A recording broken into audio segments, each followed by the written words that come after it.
안녕하세요. 장춘건 목사입니다. 지난주에 이어서 신년 설교를 계속하도록 하겠습니다. 새해가 시작된 지 2주가 되었는데요. 어떤 분들은 목표를 정확하게 설정하고 그 목표를 향해서 계획까지 세워서 열심히 나아가는 분들이 계실지 모르겠습니다. 반대로 목표를 어떻게 정해야 될지 모르겠고 준비도 안 돼서 시간을 보내는 분들도 있을 것 같습니다. 저도 그런 경우가 많이 있었는데요. 올해 이번 시간에는 새해가 시작되었지만 뭘 해야 될지 모르겠는 분들의 도움이 되는 설교를 하려고 합니다. 어떻게 하면은 목표를 정하고 계획을 잘 세워서 실천할 수 있을지, 그리고 왜 그게 안 되는지 원인과 해결책을 성경을 통해서 살펴보려고 합니다. 그래서 제목은 어떻게 시작할까로 정해보았습니다. 본문은 창세기 12장 1절에서 9절입니다. 우리 같이 한번 읽어보도록 하겠습니다. 창세기 12장 1절에서 9절입니다. 1절부터 같이 읽도록 하겠습니다. 시작. 여호와께서 아브라함에게 이르시되 너는 너의 고향 친척과 아버지의 집을 떠나 내가 네게 보여줄 땅으로 가라. 내가 너로 큰 민족을 이루고 내게 복을 주어 내 이름을 창대하게 하리니 너는 복이 될지라. 너를 축복하는 자에게는 내가 복을 내리고 너를 저주하는 자에게는 내가 저주하리니 땅의 모든 족속이 너로 말미암아 복을 얻을 것이라 하신지라. 이에 아브라함이 여호와의 말씀을 따라갔고 롯도 그와 함께 갔으며 아브라함이 하란을 떠날 때에 75세였더라. 아브라함이 그의 아내 사레와 조카 롯과 하란에서 모은 모든 소유와 얻은 사람들을 이끌고 가나안 땅으로 가려고 떠나서 마침내 가나안 땅에 들어갔더라. 아브라함이 그 땅을 지나 세겜 땅 모래 상수리 나무에 이르니 그때 가나안 사람이 그 땅에 거주하였더라. 여호와께서 아브라함에게 나타나 이르시되 내가 이 땅을 내 자손에게 주리라 하신지라. 자기에게 나타나신 여호와께 그가 그곳에서 제단을 쌓고 거기서 베델 동쪽 산으로 옮겨 장막을 치니 서쪽은 베델이요 동쪽은 아이라. 그곳에서 여호와께 제단을 쌓고 여호와 이름을 부르더니 점점 남방으로 옮겨 갔더라. 아브라함이 하나님께 부르심을 받은 나이는 75세였습니다. 저는 이 75세라는 나이에 좀 주목을 했는데요. 아무리 생각해도 빠른 시작은 아닌 것 같습니다. 어렸을 때부터 각광을 받고 기대를 받은 사람들이 있는 반면에 아브라함은 좀 늦게 참된 인생이 시작되었다고 볼 수 있습니다. 그렇다면은 아브라함의 삶은 왜 75세에 시작되었을까요? 그것은 하나님께서 그때 아브라함을 부르셨기 때문인데요. 아브라함을 하나님께서 부르실 때 가장 먼저 하신 말씀이 뭐냐면요. 내가 네게 보여줄 땅으로 가라라고 말씀하셨어요. 갈 곳이 정해지는 것, 다시 말해서 방향을 설정하는 것이 시작이라고 할 수 있습니다. 하나님은 아브라함을 75세에 방향을 설정해 주셨어요. 그래서 아브라함은 그때 시작이 비롯된 것이죠. 만약에 열심히 뛰었는데 그 열심히 뛴 방향이 목표와 반대 방향이라면 어떤 일이 벌어질까요? 그 사람은 출발도 못한 게 되지 않겠습니까? 시작도 안 한 거죠. 그래서 방향이 올바르게 설정되어야지만 시작을 할 수가 있습니다. 그러니까 우리는 시작이라는 것을 어떻게 해야 될지 고민하기 전에 내가 갈 방향이 무엇인가를 아는 게 중요합니다. 저도 개척 목회를 오랫동안 했는데 어느 순간에 제가 나는 성경 공부를 가르치는 걸 좋아하는구나. 그리고 이걸 내가 해야 하는구나라는 걸 깨닫게 되었습니다. 그때 제 삶이 정돈이 되고 분산되었던 에너지가 집중되는 것을 느꼈습니다. 제가 지금 동영상을 올리게 된 것, 이것도 제가 성경 공부를 가르쳐야겠다는 그 방향 설정에서부터 비롯된 거거든요. 그렇기 때문에 성경 공부를 위해서 내가 유튜브도 올려야겠구나라는 생각을 하게 됐어요. 저처럼 에너지가 분산되고 뭘 해야 될지 모르겠는 분들이 계시다면 가장 먼저 해야 할 일은 방향 설정이라는 것을 좀 기억하셨으면 좋겠습니다. 방향을 바르게 정하는 것은 늦는 것 같지만 늦는 일이 아닌 겁니다. 아브라함도 75세에 부르심을 받았지만 그 방향이 정확했기 때문에 그의 인생이 전진할 수가 있었죠. 방향이 올바르면 가다가 멈추더라도 그만큼 전진한 겁니다. 그러나 방향이 바르지 않으면 아무리 열심히 뛰어도 시작조차 못한 것이 되죠. 그래서 하나님은 아브라함을 부르실 때에 가장 먼저 방향을 설정해 주셨습니다.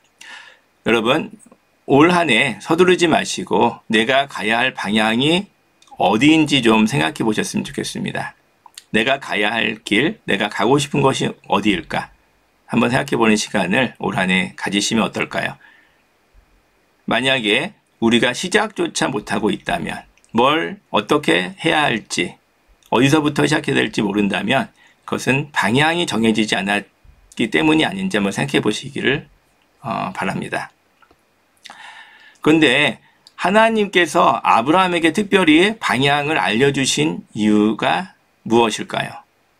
그것은 아브라함이 노아의 경우와 마찬가지로 예수 그리스도를 믿었기 때문입니다. 하나님은 예수 그리스도를 믿는 자들에게 그 은혜를 베푸시기 때문입니다.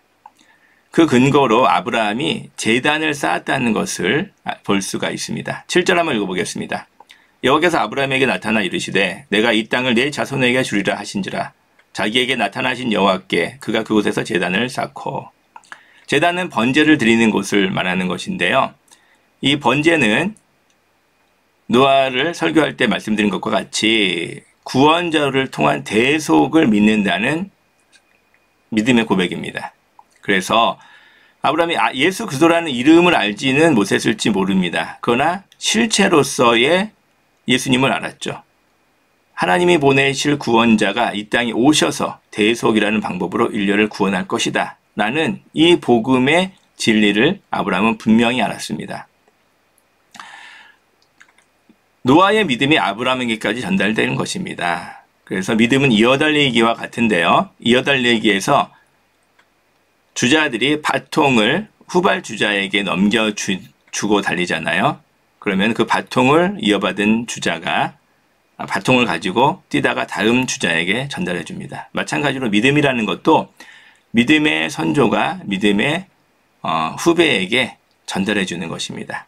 그래서 아브라함은 노아에게서 믿음을 물려받았습니다. 그러니까 노아의 후손인 셈의 자손을 통해서 받은 것이죠. 다른 사람은 다 모르는데 나만 어떤 진리를 깨달았다. 이렇게 생각하는 것은 잘못된 것이에요. 왜냐? 믿음이라는 것은 이어받는 것이기 때문에 내가 바통을 만들어서는 안 되죠. 바통은 이어받는 것입니다. 그래서 노아가 예수님을 믿었기 때문에 하나님으로부터 방주를 만들라는 지시를 받았던 것처럼 아브라함도 예수님을 믿었기 때문에 하나님으로부터 갈 곳을 인도받게 되었습니다. 여러분도 예수님을 더 바라보시길 부탁을 드립니다. 그럴 때 하나님께서 우리가 가야 할 곳을 알려주시고 인도해 주시기 때문이죠. 그런데 우리가 목표를 향해 가는 과정에서 반드시 기억할 일이 있습니다. 그게 뭐냐면 반드시 우리는 시행착오를 겪게 된다는 점입니다. 아브라함이 하나님의 음성을 듣고 인도를 받아서 가라고 하신 땅에 갔습니다. 그러면 그곳에서 위대한 일이 일어나야 되겠죠? 우리의 예상으로는 그렇게 전개가 되어야 하는데 사실은 정반대의 방향으로 이야기가 진행됩니다. 아브라함이 하나님께서 가라고 하신 땅에서 벗어나서 실수를 범하게 됩니다. 9절 한번 읽어보겠습니다. 시작. 점점 남방으로 옮겨갔더라. 아마도 아브라함은 하나님의 음성을 듣고 가라고 하신 땅에 가면은 그곳에서 위대한 일이 일어날 거라고 생각했던 것 같아요. 그랬는데 위대한 일은 일어나지 않고 평범한 일상이 반복되었습니다. 아브라함이 하나님이 가라고 하신 땅에 가기 전에 살던 삶과 별다른 바가 없었던 것이죠. 그래서 아브라함은 모험을 찾아 방랑을 했던 것 같습니다. 하나님은 왜 이러한 일을 허락하셨을까요? 왜 아브라함이 실수를 하도록 두고 보셨을까요? 그것은 우리가 아이들이 성장 과정을 생각해 보면 알 수가 있습니다. 아이들이 걸음마를 할 때 여러 번 넘어지죠? 그 넘어지는 과정을 통해서 자기 다리를 어떻게 사용할지를 알게 됩니다. 힘을 어떻게 배분해야 될지를 깨닫게 되는 것이죠. 또 학교에 들어갑니다. 친한 친구하고 싸우기도 해요. 독서를 퍼붓기도 하고 또 마음을 찌르는 말을 하기도 합니다. 그래서 절교하기도 합니다. 왜 그럴까요? 자기 감정을 어떻게 표현해야 될지, 말을 어떻게 해야 할지 잘 조절하지 못해서 그렇습니다. 그러한 과정을 통해서 다른 사람의 마음을 헤아리고 내 감정을 어떤 말에 담아서 표현할지를 깨닫게 되는 것이죠. 어른이 되어서도 마찬가지입니다. 연애를 하는 과정에서 실패를 하기도 하고 또 직장을 다니면서 큰 실수를 하기도 합니다. 그런 과정을 통해서 우리는 성장하게 돼요. 내 재능을, 내 에너지를, 내 지식을, 내 힘을 어떻게 조절해서 사용할 것인가를 깨닫게 되는 것이죠. 어떤 분들은 과거의 실수를 오랫동안 가슴에 품고 고통하는 경우가 있더라고요. 말은 하지 않지만 과거의 실수를 후회하고 부끄러워하고 또 상처로서 담아두는 경우가 있는데요. 그런 분들에게 저는 이런 말씀을 드리고 싶어요. 그 실수를 실수라고 부르지 말고 시행착오라고 부르십시오라고 말입니다. 여러분, 성장 과정에서 시행착오는 반드시 필요하거든요. 시행착오 없이 성장하는 사람은 없습니다.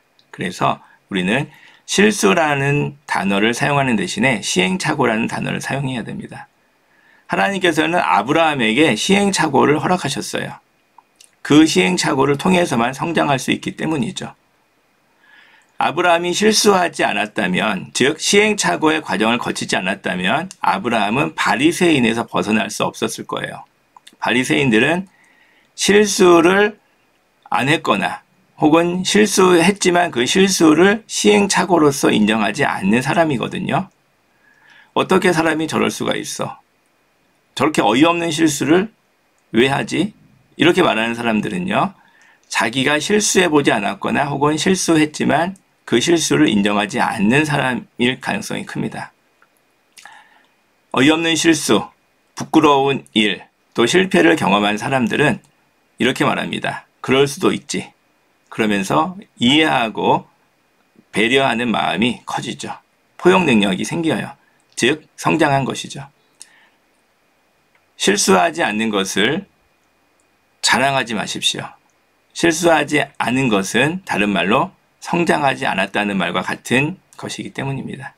하나님은 우리가 시행착오할 수 있도록 허락하세요. 그리고 시행착오를 통해서 성장할 수 있도록 인도해 주십니다.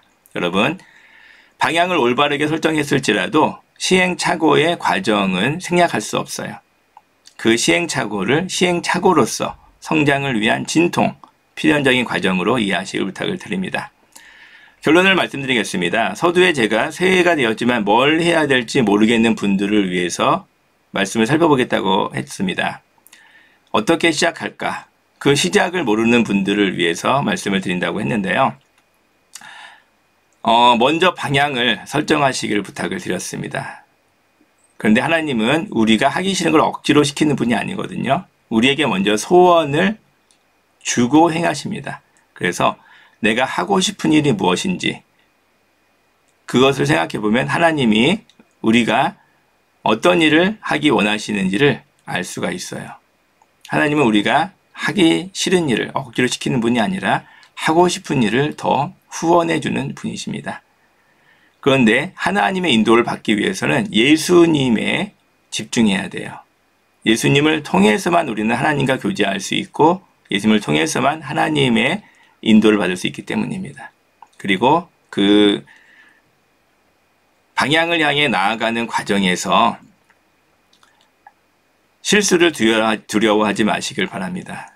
실수는 성장을 위한 필수적인 과정이거든요. 그래서 실수를 우리는 시행착오라는 말로 바꿔 이야기해야 한다고 말씀을 드렸습니다. 여러분, 실수하더라도 부끄러워하거나 또 상처받지 마세요.